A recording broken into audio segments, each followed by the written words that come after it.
Hey, bonjour à tous et bienvenue sur le test le plus objectif de l'univers sur Days Gone. Que vous soyez là pour vous taper une barre, un groupe de mutants, je vais essayer de les amadouer avec le pouvoir de la tolérance. Hey les mutants, je suis vegan, militant féministe, je suis abonné à Solange Te Parle. Ou pour voir si le jeu vaut le coup, vous êtes au bon endroit. Days Gone est sorti le 26 avril 2019 et a été créé par Bend Studio, connu pour Siphon Fighter mais aussi pour Bubsy 3D sur PlayStation. Bubsy 3D est considéré comme l'un des pires jeux de l'histoire du jeu vidéo, et il s'est vendu à moins de 200 000 exemplaires dans le monde. En gros, Bend Studio c'est un petit peu les UV Ball du jeu vidéo. Shut the fuck up. On sait qu'ils peuvent potentiellement faire de la grosse merde mais on leur file quand même un budget. Cela fait depuis 2012 qu'ils tablent sur Days Gone. Presque 7 ans de développement, bordel, ça ferait vraiment un gros tas de merde s'ils foirent. Oh. Mais commençons par le commencement. Je vous présente Deacon, le protagoniste du jeu. Les gens l'appellent Dick, parce qu'il pense qu'avec sa bite. Viens par ici, je vais te montrer ce que tu cherches. Ouais, trouvé. Il parle de son cul, c'est marrant. Ah là, vous l'avez cherché le 2 sur 5 sur le test de Numérama. Dick a aussi un pote qui s'appelle Boozer. Vous noterez au début de l'aventure qu'il délaisse sa femme pour rester avec son pote. Tu veux une banane ? C'est Days Gone ou Gaze Done. Bref, je suis pas là pour spoil et je vous en dirai pas plus, mais voici le décor. L'aventure se situe 2 ans après la contamination. Dick en a un peu marre de se pignoler tout seul, du coup il part à la recherche de sa femme. Le jeu se déroule donc dans un univers post-apocalyptique. Imaginez, plus de télé, plus d'internet, et plus de youtubeurs à la vie aisée avec leur placement de produits. Pour PureVPN par exemple, restez anonyme sur internet, accédez au catalogue Netflix US, ainsi vous pourrez travailler votre anglais et traduire mes vidéos ensuite. Ah, si en France on n'avait pas des lois aussi restrictives sur l'audiovisuel, ce serait moins casse-couille, mais bon, vous pouvez tester PureVPN pendant 31 jours et vous faire rembourser si ça ne vous plaît pas. Le lien est en description. Je disais donc, ouais, un univers post-apocalyptique où les youtubeurs ne pourraient plus vendre leur cul pour n'importe quoi. La plupart des gens sont devenus des mutants dégueulasses et les 3/4 des survivants restants sont devenus de vrais connards. Mais avant de parler de tout ça, parlons d'un des éléments les plus importants du jeu, la moto. Alors je ne sais pas si vous avez remarqué, mais Deacon conduit comme un inconscient. Du coup, pour éviter de vous donner le mauvais exemple, j'ai décidé de vous faire une petite vidéo de prévention.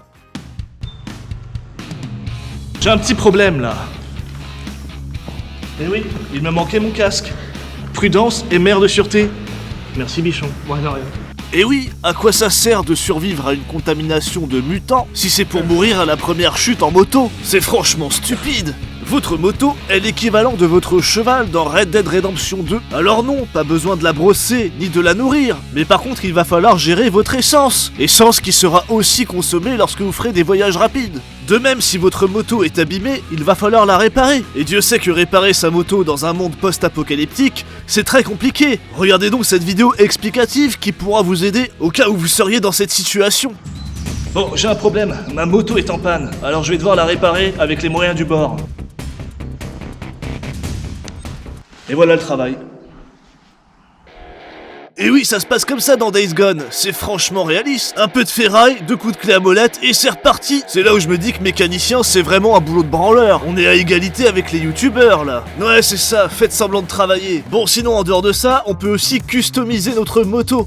Et oui, on a beau être dans un monde post-apocalyptique, dans lequel tout le monde est misérable et crève la faim, mais a priori on a des ressources infinies pour refaire la carrosserie de notre moto. Mais on a beau être dans la merde, ça nous empêche pas d'être coquet. Et pour terminer, en moto vous aurez aussi quelques phases de course-poursuite. Faut s'y faire parce que votre moto au début sera une véritable épave, mais au fur et à mesure des upgrades, votre moto sera beaucoup moins rigide et beaucoup plus intéressante à conduire. Mais faudra vous armer de patience parce que la progression est franchement lente. Autre chose, ne vous croyez pas en sécurité parce que vous êtes en moto. Les mutants peuvent vous choper au passage. Mais bon, ça c'est bien fait pour votre gueule, ça vous apprendra à conduire sans casque.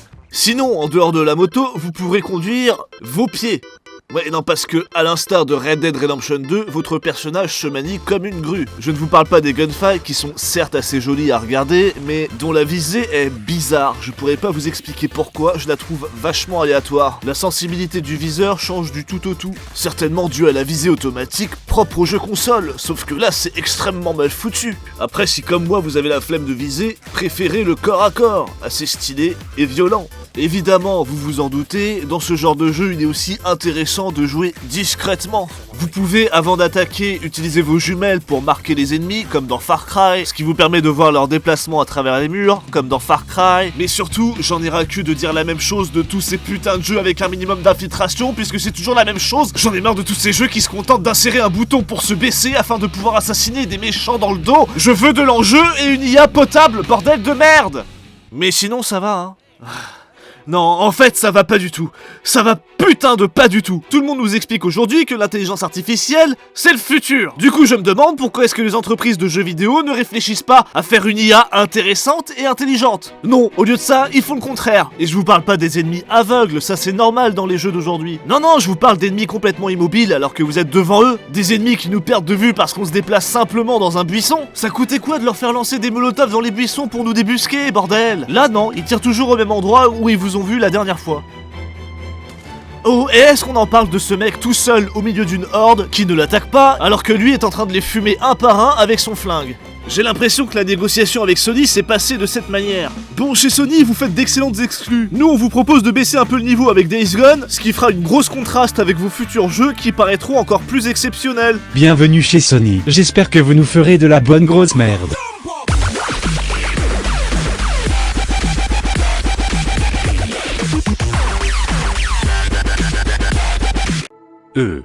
Il y a des limites quand même. Bon, parlons de choses un peu moins négatives. Dans Days Gone, vous avez des camps alliés, qui sont spécialisés soit dans les motos, soit dans les armes. Mais il n'est pas question que d'argent pour débloquer tout ce que propose le camp. Vous avez aussi un système de réputation. Et pour augmenter votre renom dans une faction, il y a diverses manières de faire. Vous avez par exemple des missions de chasseurs de primes, vous devez buter des mecs pour X raisons et ramener leur objet fétiche, comme preuve que vous l'avez bien buté. Vous devrez aussi trouver des seringues dont vous vous injecterez le contenu, ce qui augmentera vos capacités. Si tu trouves une seringue par terre, n'hésite pas à te la mettre dans les veines. Elle augmentera tes capacités. Tu seras beaucoup plus puissant avant de mourir. La drogue c'est mal, sauf dans les jeux vidéo. Vous pourrez aussi faire du pistage comme dans The Witcher 3. Vous aurez l'occasion quelquefois de sauver des survivants que vous pourrez envoyer dans le camp de votre choix contre des récompenses. Évidemment, vous pourrez aussi nettoyer des camps ennemis. Par contre, méfiez-vous des gens adossés, ils maîtrisent parfaitement la technique de l'adossage et il est impossible pour moi de les assassiner. On peut aisément imaginer que les développeurs ont oublié de mettre un point faible autre que leur dos lorsqu'ils sont adossés. Ils sont vraiment malins comme des singes morts. Vous pourrez aussi nettoyer des nids de mutants, c'est plutôt marrant. Mais faites gaffe à votre cul parce que lorsque vous lancez une molotov dans un nid, des mutants agressifs sortent pour vous agresser.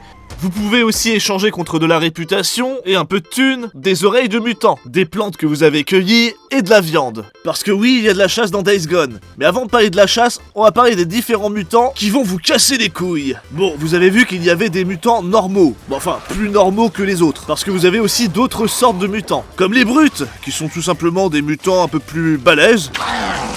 Charal!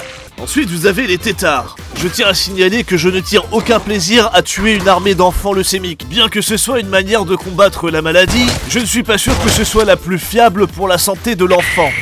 Bref, il y a aussi d'autres mutants que vous allez découvrir au cours du jeu, mais je sais très bien ce que vous voulez, c'est qu'on parle de la Horde, qui est la plus grosse menace de Days Gone. La Horde, c'est simple, c'est énormément de mutants normaux qui se sont rassemblés. Préparez-vous à courir, préparez-vous à en chier. Parce que s'il y a bien une chose qui est réussie dans le jeu et qui n'est pas négociable, ce sont ces putains de Hordes. Et je vous déconseille de vous faire choper, sinon vous allez terminer en... Gangbang, gangbang, gangbang. Pour le coup, l'impression d'être poursuivi par une armée de mutants est quand même assez impressionnante. Ajoutez à cela que leur emplacement sera toujours différent en fonction de l'environnement extérieur. Par exemple, la journée, ils seront généralement à l'ombre en train de se reposer. Ils sortent un peu plus quand il fait nuageux ou qu'il pleut. Malgré tout, c'est toujours un plaisir de les réveiller à coups de molotov. Allez debout les connards! Tandis que la nuit, ils sortent, ils se baladent. Et quand il pleut et qu'il fait nuit, alors là c'est le temps idéal pour eux, ils sont partout. Bref, vous l'aurez compris, vous allez devoir vous adapter à l'environnement. Et surtout aux bugs. Mais avant, parlons un peu de la chasse qui vous permet de récolter de la viande que vous pourrez vendre dans les camps. Vous avez des cerfs, des loups, des ours, des cougars, et je ne parle pas de vos mères, ainsi que des corbeaux, mais ça compte pas, ils sont mutants. Tout comme il y aura des loups mutants, des ours mutants, et voilà, c'est à peu près tout, ce qui est un peu risible. Bref, vous vous en doutez, j'ai gardé le meilleur pour la fin, parlons des bugs et des défauts.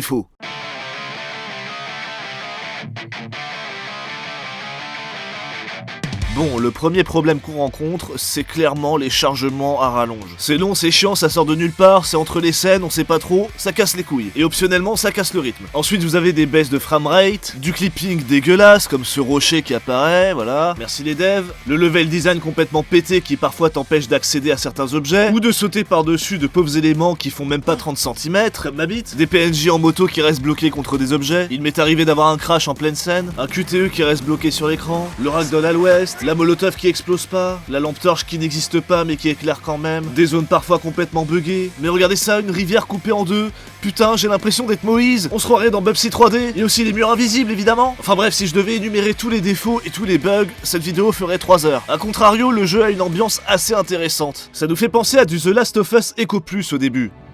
Bah à la fin aussi. Malgré tout, c'est assez intéressant d'en apprendre plus sur les mutants. Durant les premières semaines, tous les jeunes de moins de 12 ans ont été tués. Les gamins de moins de 12 ans sont morts.